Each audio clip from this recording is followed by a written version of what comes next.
जरा सोचिए, एक तरफ आपके पुराने जानी पहचानी परंपराओं वाली दुनिया है और दूसरी तरफ तेजी से बदलता हुआ आज का नया जमाना। इन दोनों के बीच जो टकराव होता है ना, वो खट्टा मीठा भी होता है और कई बार थोड़ा दुखद भी। आज हम जिस विषय पर चर्चा करने वाले हैं वो बिल्कुल इसी टकराव पर आधारित है।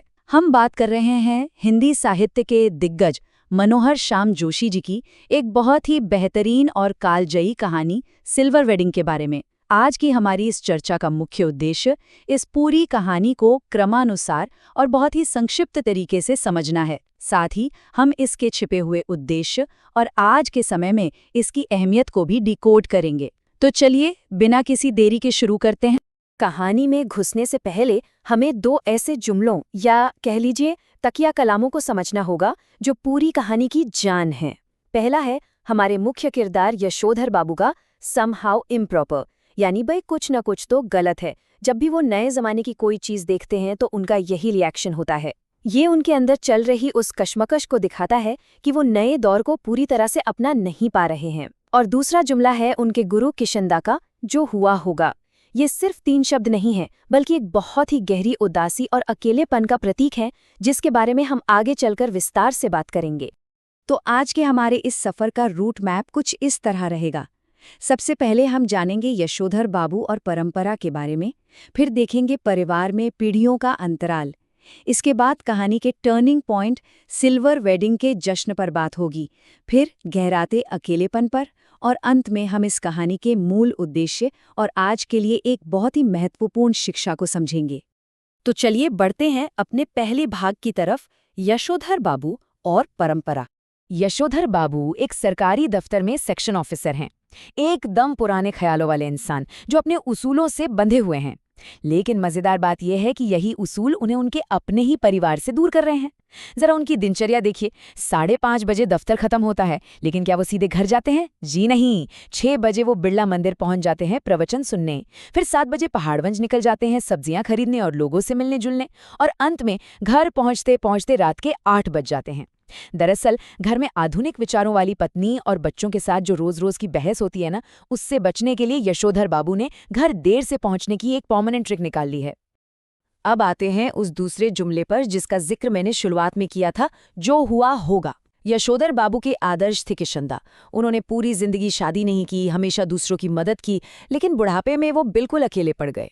जब उनका निधन हुआ और यशोधर बाबू ने पूछा कि भाई मौत कैसे हुई, तो जवाब मिला, जो हुआ होगा। मतलब किसी को पता ही नहीं कि क्या हुआ। ये बात यशोधर बाबू को अंदर तक डरा देती है। उन्हें लगता है कि इस मॉडर्न दुनिया की अंधी दौड़ में कहीं उनका अंत भी बिना परिवार, बिना प्यार के ऐसे ही गुमनाम और अकेला ना हो जाए।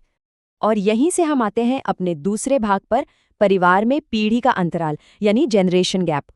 यशोधर बाबू के घर की 4 दीवारी में हर रोज एक नया संघर्ष होता है। एक तरफ है पिता के आदर्श, बिल्कुल सादा जीवन, संयुक्त परिवार यानी जॉइंट फैमिली में भरोसा और दफ्तर जाने के लिए साइकिल या पैदल चलना। वहीं दूसरी तरफ बच्चों की अपनी अलग दुनिया है। उन्हें कार या स्कूटर चाहिए, घर में सारे मॉडर्न गैजेट्स चाहिए और वो न्यूक्लियर फैमिली वाली आज़ादी चाहते हैं। देखिए, यहाँ सबसे दिलचस्प बात यह है कि कहानी किसी को भी सही या गलत नहीं ठहरा रही है। बच्चों के सपने आज के दौर के हिसाब से बिल्कुल स्वाभाविक हैं और यशोधर बाबू अपनी पुरानी दुनिया में ठहरे हुए हैं। अगर हम घर की छोटी छोटी चीजों को देखें तो ये जनरेशन गैप और भी साफ हो जाता है। उदाहरण के लिए गैस स्टोव।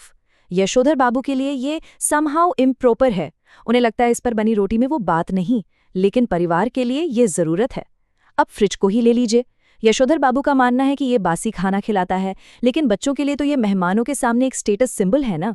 और सबसे बड़ा झगड़ा तो सैलरी का है।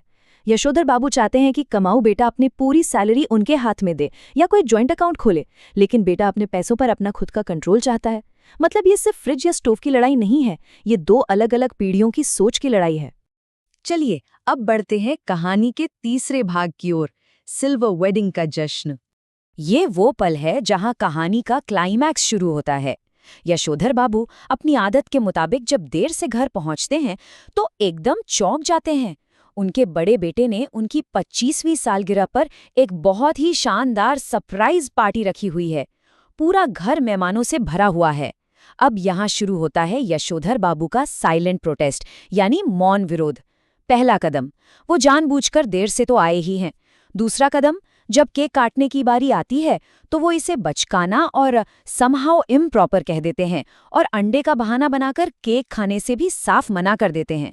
और तीसरा सबसे बड़ा कदम, मेहमानों की भीड़ से बचने के लिए वो अपनी शाम की पूजा को कुछ ज्यादा ही लंबा खींच लेते हैं। अब ये जो पूजा वाला हिस्सा है ना, ये दिमागी तौर पर बहुत गहरा है। यशोधर बाबू जब आंखें बंद करके बैठे हैं तो वो कोई आध्यात्मिक ज्ञान नहीं खोज रहे हैं। सच तो ये है कि उस शोर शराबे और मॉडर्न पार्टी के बीच वो खुद को इतना अकेला महसूस कर रहे हैं कि वो मन ही मन अपने मृत गुरु किशिंदा से बात करने लगते हैं। वो किशिंदा से अपने इस अकेलेपन को बांट रहे हैं। ये सीन वाकई दिल को छू लेने वाला है, क्योंकि ये दिखाता है कि इंसान अपनों के बीच भी कितना पराया हो सकता है। और इसी से जुड़ा है हमारा चौथा भाग, उपहार और गहराता अकेलापन। पार्टी खत्म होती है, मेहमान चले जाते हैं। अब कहानी अपने सबसे भावुक मोड़ पर है। परिवार एक साथ बैठता है और गिफ्ट्स खोले जाते हैं। बड़ा बेटा भूषण एक बड़ा सा पैकेट खोलता है और अपने पिता को एक ऊनी ड्रेसिंग गाउन देते हुए कहता है, आप सवेरे जब दूध लेने जाते हैं बब्बा तो फटा पुलोवर पहन के चले जाते हैं, जो बहुत ही बुरा लगता है। आप इसे पहन के जाया कीजिए। जरा सोचिए इस वाक्य के बारे में। ये कोई आम बात नहीं है, ये पीढ़ियों के बीच खत्म हो रहे जज्बाती लगाव का एक बहुत बड़ा और कड़वा सबूत है। इस ड्रेसिंग गाउन का यशोधर बाबू के दिल पर बहुत भारी असर होता है। उनकी आंखों में आंसू आ जाते हैं। क्यों? क्योंकि उन्हें समझ आ जाता है कि बेटे ने ये गाउन उनके आराम के लिए नहीं दिया है, बल्कि अपने खुद के स्टेटस को बचाने के लिए दिया है। बेटा ये नहीं कहता कि पिताजी अब आप आराम कीजिए, सुबह दूध मैं ले आया करूंगा। नहीं, उसे बस इस बात की फिक्र है कि पड़ोसियों के सामने उसके पिता के फटे कपड़ों की वजह से उसकी बेइज्जती ना हो। और सबसे बड़ी विडंबना तो ये है कि जब यशोधर बाबू उस गाउन को पहनते हैं तो वो बिल्कुल अपने अकेले और बेसहारा गुरु किशिंदा जैसे दिखने लगते हैं। वही किशिंदा जिन्हें आखिर में किसी ने नहीं पूछा। अब आते हैं हमारे 5वें भाग पर, कहानी का मूल उद्देश्य। हमने कहानी का पूरा घटनाक्रम तो समझ लिया, लेकिन मनोहर श्याम जोशी जी आखिर इस कहानी के जरिए हमें क्या बताना चाहते हैं? दरअसल ये कहानी समाज की 3 बड़ी सच्चाइयों पर प्रहार करती है। पहला, हमारे पारंपरिक मानवीय मूल्यों का गायब होना। जहां पहले रिश्तों में अपनापन था, वहां अब सिर्फ औपचारिकता रह गई है। दूसरा, भौतिकवादी संस्कृति यानी मटीरियलिज्म का तेजी से बढ़ना। अब टीवी, फ्रिज और बैंक बैलेंस रिश्तों की अहमियत से ज्यादा बड़े हो गए हैं। और तीसरा सबसे बड़ा मुद्दा है न्यूक्लियर परिवारों में बुजुर्गों का साइडलाइन हो जाना। यशोधर बाबू अपने ही घर में अपनी ही कमाई से खड़ी की गई गृहस्थी में एकदम अजनबी बनकर रह गए हैं। पर यहाँ एक बात गौर करने वाली है। इस पूरी कहानी में लेखक ने बहुत ही निष्पक्ष नजरिया अपनाया है।